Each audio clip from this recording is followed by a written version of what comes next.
With tensions this high, many agree we can't stay stuck in this place and that the first step towards change is communication.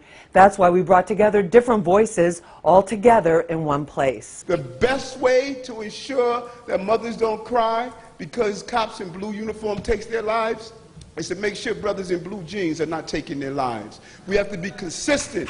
Brooklyn Borough President Eric L. Adams, a former NYPD captain, kicked off our Street Soldiers Push for Peace Town Hall event in Brooklyn for the third year in a row. It's about no innocent person should lose their life. And this is your world. Take it, explore it, conquer it, make sure that we can push for peace. We used the entire Borough Hall. DJ Magic's the controller. Hot 97's own DJ Magic gave us music in the rotunda. They need us, man. They need us to be the ones to talk for them, the ones to put the energy, the positive energy out there, and that's what we're here. Obviously, with everything that's been going on in the last few weeks to months, you know, people need an event like this. Celebrities came out and showed their support. As an Afro-Latina, it's very hurtful what's happening, and I feel like we all come together as a community, we can make a difference. More than ever, everything you're starting to see, what's happening in our communities, I think it's very important that we get out and encourage the youth who are doing the right things and then trying to influence the people who are not to kind of make the right decisions. I think it's very important to always maintain my presence here no matter what it is that, you know, I'm out doing in the world, to stay connected with what's going on in the streets and to be a voice. Instead of taking our anger in the wrong way and violence, we have to put together and come up and try to figure out a way that we could be peaceful. We have to really figure out collectively how to create change. This is a wonderful cause that's close to my heart. I'm always promoting peace throughout every neighborhood I go to, every community. Some of the celebrities met with the many community groups who were there to make everyone aware of their work, like GMAC. Got them J's on my feet, so get like me. It's my team. I love everybody. Let me introduce our panel to you. The one and only Teray, hip-hop artist and radio host extraordinaire. Also with us is KENYATTA Stewart. He's a criminal defense attorney. The one and only TAMIKA MALLORY, president of MALLORY Consulting and a civil rights activist.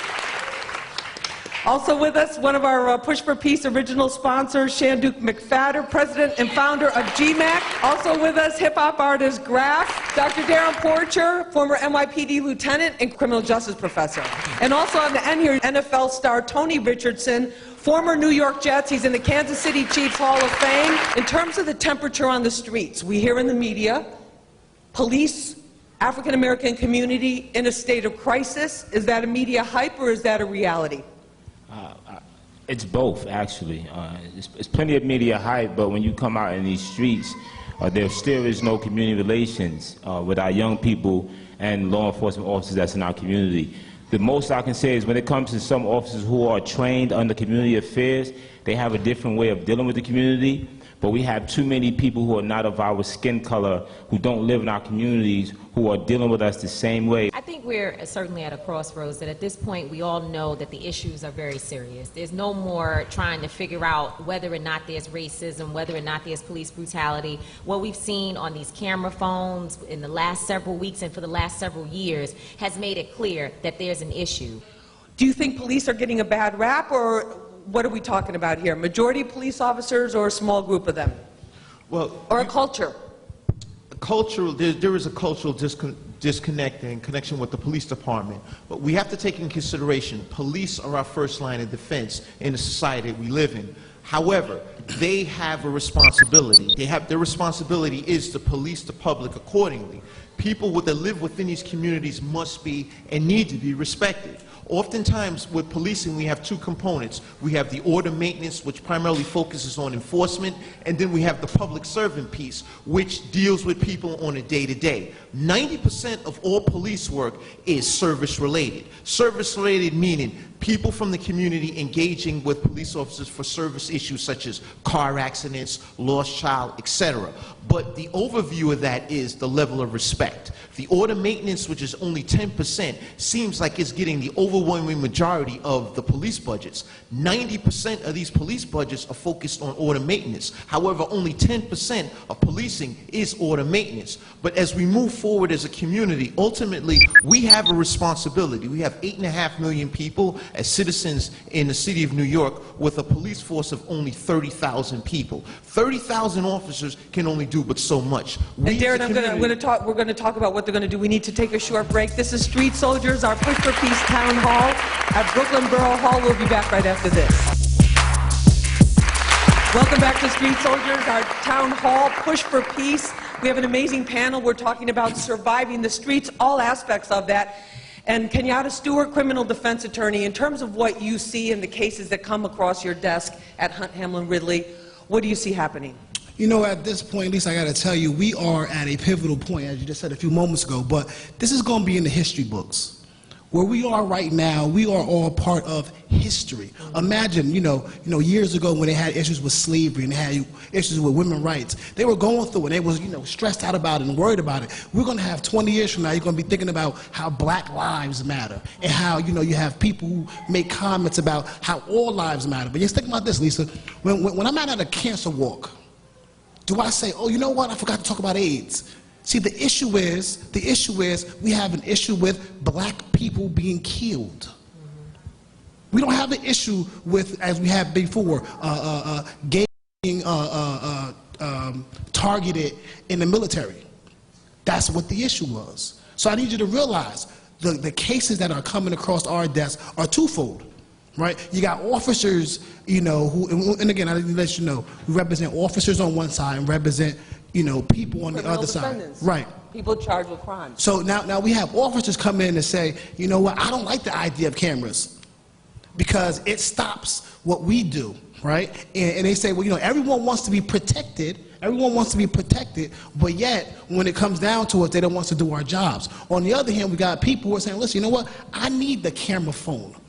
I need this in my life because this is going to be the thing that saves me. The deciding factor, and there's a lot of controversy about that. We're going to talk about that a little bit later when we get to solutions. Tony Richardson, NFL star, I want to ask you, because you're in the community, you're a New York City resident, and with your experience and also having been in the NFL for so many years, what do you see going on, and what kinds of things are people telling you? Because you're looking at this from a different perspective than most of our panelists. Well, no, it's actually funny you made the comment about the cell phone, because I had a situation when I was in Kansas City and I got pulled over, and a lot of my friends are police officers, and I got pulled over and I had my phone sitting out, and the first thing I did, I said, excuse me, Mr. Officer, can you please tell me why you pulled me over? And that's the thing, as an African-American athlete, driving a nice vehicle, I shouldn't be targeted, so you're not pulling me over because I have tinted windows. So that's an issue. And so I asked him, and he could never really give me a reason, but I let him know. I said, I'm going to tell you right now, you're actually being recorded. And I think that definitely got me out of a situation just because, I was driving, it was like 55, I think I was going 45. He pulls me over and he said I was driving too slow in a 55. I was like, I've never heard of that before. But it was actually I have. Yeah, so I got pulled over. But the things that we see, and obviously from the professional world, I was so proud watching the ESPYs and see LeBron and Carmelo and see those guys to stand up and say, hey, we have a voice. We are quote unquote celebrities, and we're going to use our voice to bring issues or to bring this to the forefront because I have nieces and nephews, and I do fear for them sometimes on the streets. And like I said, I have a lot of friends who are police officers, but in the same sense, this stuff has to stop. And then in terms of the athletic world, because for a long time, these issues have been going on, these problems have been going on for years. And I know as a reporter trying to ask people, well, let's talk about it, and they're like, no, I don't want to go on camera, I don't want to mention it, because you think there's going to be repercussions. Exactly. But in terms of, we see Michael Jordan donating $2 million to the NAACP to deal with this. We saw those athletes, the biggest names at the ESPYs.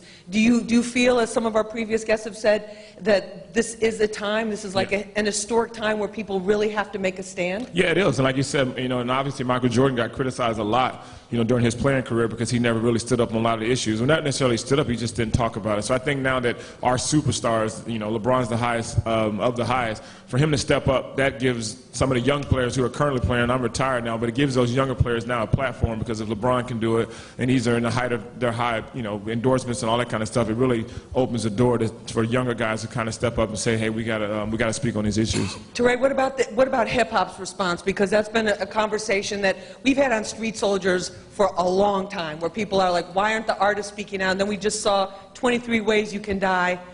as a black person in America that Alicia Keys and many other artists got involved with. What do you think about, has hip-hop done enough?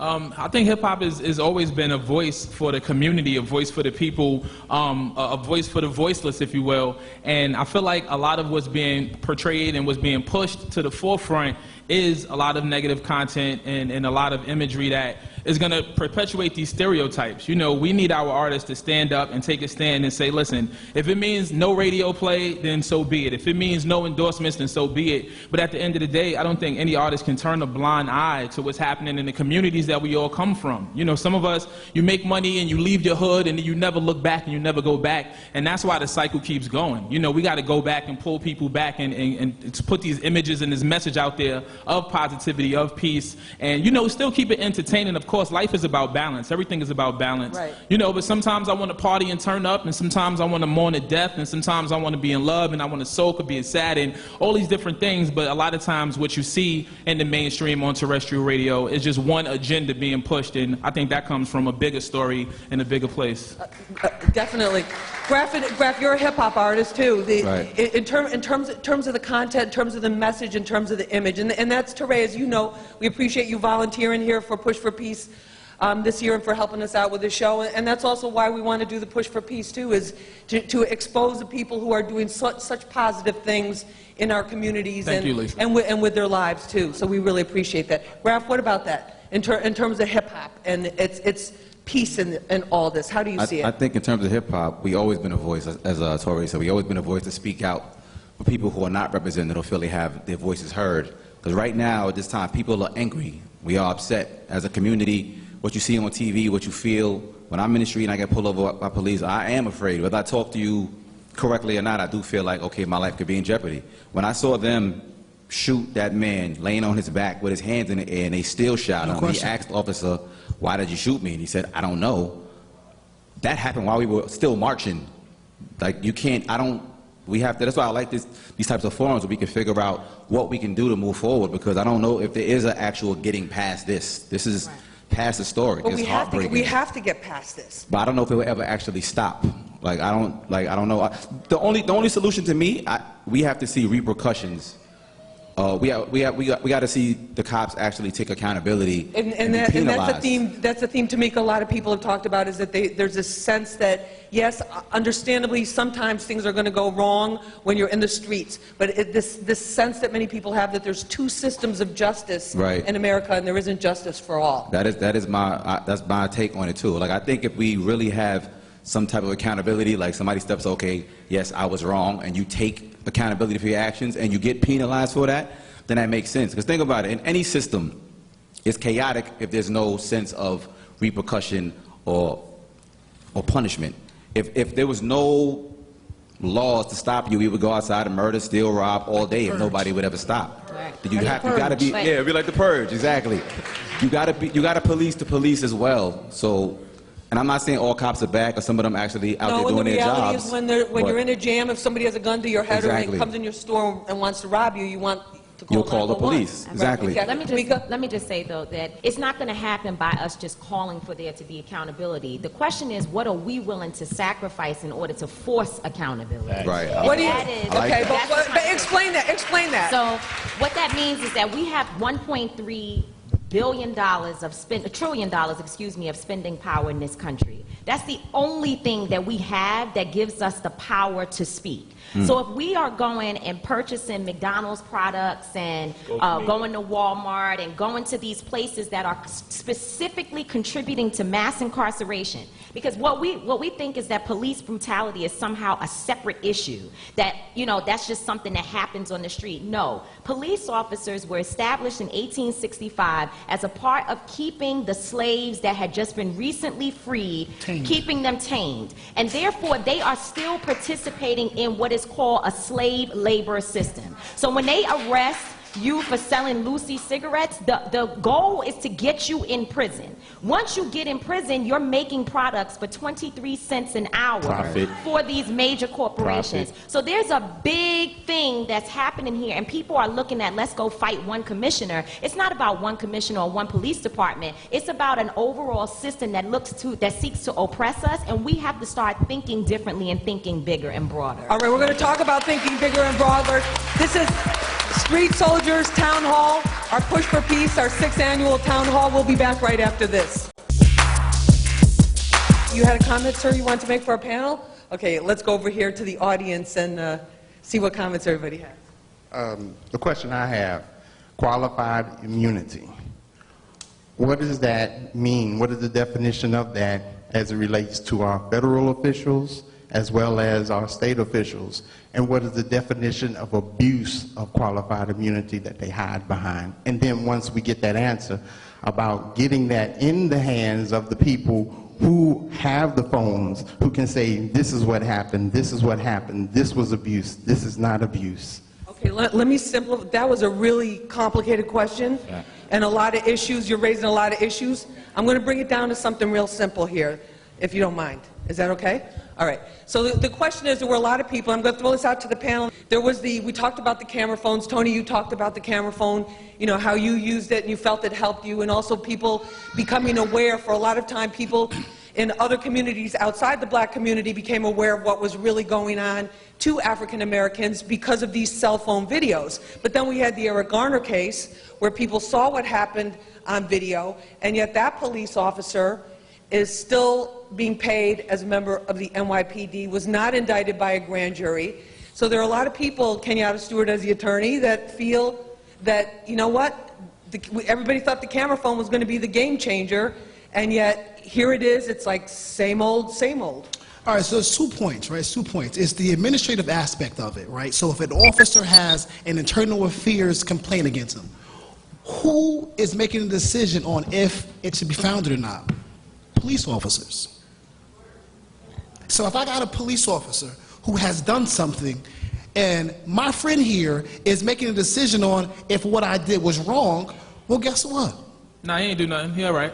So and your friend who's going to may have to come and help you out one day and have your back. So I think one of the solutions is this. I think we need to come together and force there to be a mandatory change in the internal affairs process. Make the internal affairs process an elected process as well. Let there be somebody from each borough on the internal affairs with officers. You mean before it even, in other words, you're saying they're baking the cake before we even get to see it? Exactly. So yes, that's the administrative aspect. Let's find out, because Darren, weren't you in internal affairs? I was a lieutenant in the internal affairs bureau at for a NYPD. number of years. Yes. So what about what Kenyatta's saying? Well, let's keep I it can 100. understand Keep it it at 100. one point. Keep it I 100. think that the process. Keep it 1,000. I think Keep it that a live audience here. You know the answer. I'm just saying. I think that the process should be more transparent. I've seen many officers that have come before me, cases that I felt should have been substantiated. However, they came up with a final recommendation of unsubstantiated. In terms of the level of transparency and an independent monitor, police trials are presided by someone that's appointed by the police commissioner. The police commissioner appoints someone as a trial commissioner, and that So isn't that what Kenyatta was saying? It's basically like having your friends... Hear me out. That's one of those things that I feel that the police officer shouldn't have the ability to appoint. I think that should be a mayoral or an attorney general's Why not just appointment. have them elected? Why not let the people decide who makes that decision? I don't know. I'm okay Kenyatta, with that. Kenyatta, but let me throw this out here too. Just as coming at this from the opposite end, I want to get some of these audience questions. We can say have an elected office, but let's be real. We've seen a lot of elected officials going off in handcuffs lately. I agree. So panelists, please jump in. I think we're getting too far off, especially when we talking about young people. They ain't got time for all that. The bureaucracy and this paperwork and that and who should have. They ain't got time for that. Right now it's hot in these streets, and we need to come with tangible solutions for them today, right? And teach them how to be able to deal with these interactions with these police officers, because things are happening in front of them. They're seeing no response, and nobody's getting in the ground and talking to them and telling them this is how you interact with these officers, because they see you as nothing. Lethal Weapon premieres Wednesday, September 21st on Fox. Fox 5 News, brought to you by Hyundai. The latest lineup of cars and SUVs aren't just new, they're better. This is it. The Hyundai Summer Sales Event, where you can get a deal for the ages on a car or SUV that offers all the latest technology, and the warranty is America's best. It's go time. Get the 2016 Tucson for an incredibly low $129 a month for 24 months. It's good. Yeah. Vanilla? French vanilla. Hurry, this offer ends August 31st. A couple months after my husband and I had gotten married, we discovered I was pregnant. They were twins, and it was shocking.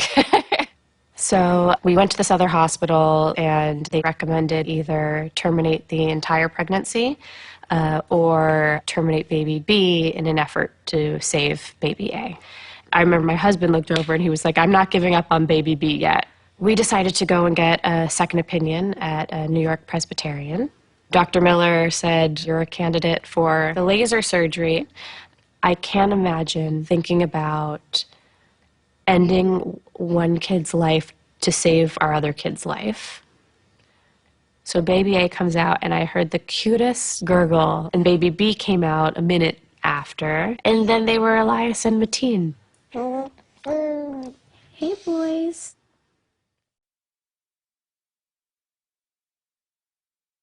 Fios is not cable. We're wired differently, which means we can fix things differently. Thanks for calling Fios. This is Ryan. You can't tell me this cord isn't in. I know it's in, but it's not working. I'm sending you a link to the My Fios app that's going to let me see what you're seeing. Really? Yes, Mr. McEnroe. See that cord? Just plug it into the connector on the right. So you can clearly see what's in and what's out. Oh, absolutely. I like that. Tech support that lets your technician see the problem over your smartphone, only from Fios. It's the recon mission for Tango 165. The endless search for the best berries. A midnight run for tacos al pastor. And the empty roads of Dawn Patrol. This is summer driving. During the Mazda Summer Drive event, get 0 to drive lease offers on any new 2016 Mazda.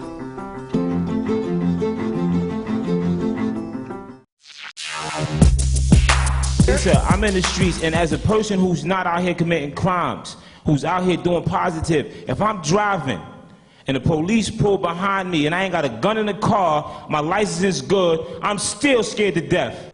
That's just part of the conversation. Coming up in part 2 of our Street Soldiers Push for Peace, we'll be focusing on solutions. We have to figure out ways to attack the system and make it work for us.